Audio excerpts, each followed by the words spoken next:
আসসালামু আলাইকুম গাইস। ম্যাচের মাঝখান থেকে ভিডিও করার কারণটা হয়তো তোমরা থাম্বনেল দেখে বুঝতেই পারছো। কারণ আমি এমপি40 দিয়ে এত ভালো খেলি আমি নিজেও জানি না, কারণ আমি এমপি40 দিয়ে কখনো খেলছি না। আমি খুবই কম খেলি এমপি40 দিয়ে, কারণ আমি সবসময় ইএমপি দিয়ে খেলি। এমপি40 আমার কাছে ইভো আছে, তারপর আমি ইএমপি দিয়ে খেলি, কারণ এমপি40 আমার কাছে ভালো লাগে না, তাই আমি এমপি40 দিয়ে কোনো সময় খেলছি না বা খেলিও না, খুবই কম খেলি। তো এখানে আমরা লঞ্চার দিয়ে চলে যাবো এখন। এর মধ্যে আমাদের উপর একটা স্কোয়াডে রাশ করে দেয়। তো রাশ করে দেওয়ার পর আমি দ্রুত গতিতে চলে যাইতেছিলাম। তো আমি ভাবছি আমার টিমমেটও চলে আসবে, কিন্তু আমার টিমমেটও ওরা নক করে দিছে। তো আমি এখানে আসার পরে দুটো লাইনম্যান ফিট করে দিলাম।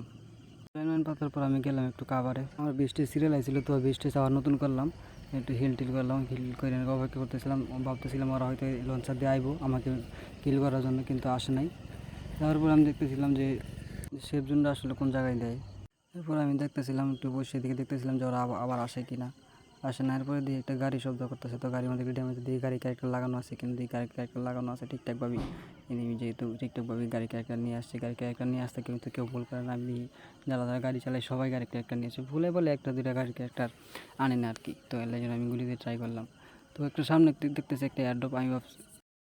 আমি তো মনে মনে ভাবতেছি যে নিশ্চিত এখন তো এটার মধ্যে একটা হয়তো ফুল লেভেল বীজ একটা নিশ্চিত থাকবো। আমি 100% নিশ্চিত, কারণ শেষ জন্য যেহেতু অ্যাডপ্ট পড়ছে, তো এটার মধ্যে একটা ফুল লেভেলের বীজ থাকবো, এটা অবশ্যই। তো আমি চাইতেছিলাম এরা লুট করতে চাইতেছিলাম, আর এই ফাঁকে যদি আমার টিমমেটটা রিয়ে দিতে পারি। তো গাড়ি ক্যারেক্টার, ওই গাড়িটা আবার এদিক দিয়ে ঘুরে আসছিল, আমার তো মনে হয়ে গেছে এটা তো গাড়ি ক্যারেক্টার লাগানোই আছে। তো আমি যেটা ভাবছিলাম ঠিক সেটাই হয়েছে, এটার মধ্যে ফুল লেভেলের বীজ আসছিল অ্যাডপের মধ্যে। তো এরপর একটু আশেপাশে দেখতেছিলাম এনিমি আশেপাশে আসে নাকি। তো দেখি না, এনিমি নাই। আমি ভাবছি যে আমার টিমমেটটাকে একটু রিভাইভ দিয়ে আসি। ওখানে আস্তে ধীরে যাচ্ছিলাম খুবই সতর্কতার সাথে, কারণ আমার টিমমেটটা মরে গেছে, আমি একাই আছি, আমাকে যদি মেরে দেয়। এর জন্য খুবই সতর্কতার সাথে যাইতেছিলাম, কারণ ম্যাচটা আমাদের বইয়ে আনতে হবে। আমি আস্তে ধীরে ক্যাম্পিং করে করে আস্তে ধীরে যাচ্ছিলাম। এনিমি দেখা যায় আবার গোলাগুলি করতেছে।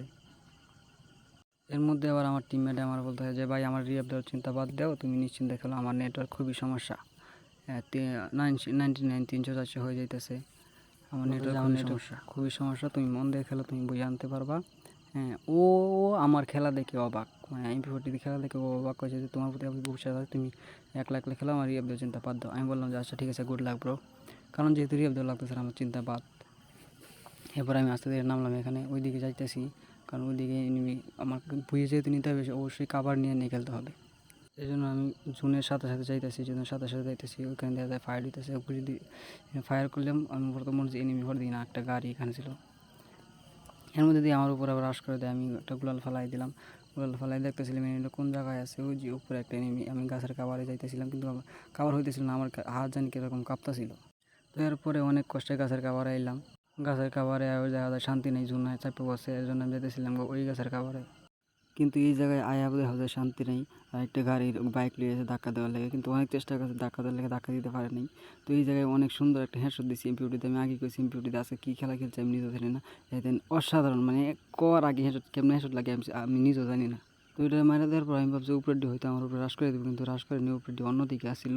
তুমি এই জায়গায় নিশ্চিত করে বইছি। তো এরপরে দেখা যায় এনিমি আসে 5 জন। তো 5 জন এনিমিগুলো কোন পাশে আসে দেখি যে কোন পজিশনে আছে, এটা দেওয়ার লাগে ঠিক টাইমে আমার কাছে একটা স্ক্যানার ছিল, এটা ছাড়িয়ে দিছি। এটা ছাড়িয়ে দেওয়ার কারণে অনেক উপকার হয়েছে। এই কারণে আমি দেখতে পারছি যে এনিমিগুলো কোন সাইডে কোন এনিমিগুলো আছে। দেখছি যে 5টা এনিমির মধ্যে 4টে হচ্ছে ওই পাশে, আর আমি এদিক দিয়ে আস্তে আস্তে করে উপরে উঠতেছি আস্তে আস্তে, যাতে এনিমিগুলো আমার না দেয়। 4টায় আছে ওই দিকে। তো উপরে আসার পর আমি একটু হোল্ড করে দেখতেছিলাম যে কোনো এনিমি আছে কিনা।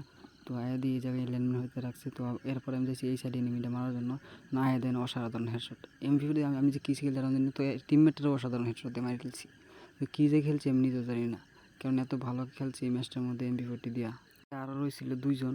তো 2 জনের মধ্যে একজন দিয়ে বাইক চালাইতেছে, তো এর মধ্যে আমি এডি ল্যান্ডম্যানগুলো পাঠা দিয়েছি, কারণ যে কোনো সময় এটি আমার উপরে হাইয়া পড়তে পারে। তো এমন গাড়ি শব্দ একটা মনে হয় যে নিজে মরে গেছে গাড়ি শব্দ, যে গাড়িটা একজনে মরে গেছে গাড়ির ভিতরে, মানে রিপ দিতে গেছিলো, তো ওইটা জন্য মরে গেছে। আরেকটা আছে আমার সাইডে দিয়ে, তো ওইটারও এমপি40 দিয়ে অসাধারণ হেডশট দিয়ে বইয়া অসাধারণভাবে ম্যাচটা বইয়ে আনছি। মানে কী যে খেলছে এমপি40 দিয়ে অসাধারণ, মানে আপনারা কি খেলবেন, আমি আমার জীবনে সবচেয়ে ভালো খেলছি এমপি40 দিয়ে এই ম্যাচটার মধ্যে। আপনারা হয়তো আছে তার অনেকে অনেক ভালো খেলে, আমার চেয়ে অনেক হাজার হাজার গুণ ভালো খেলে। তো আমি আমার জন্য মানে এই যে এই খেলাটা আমার জন্য বেট ছিল আর কি।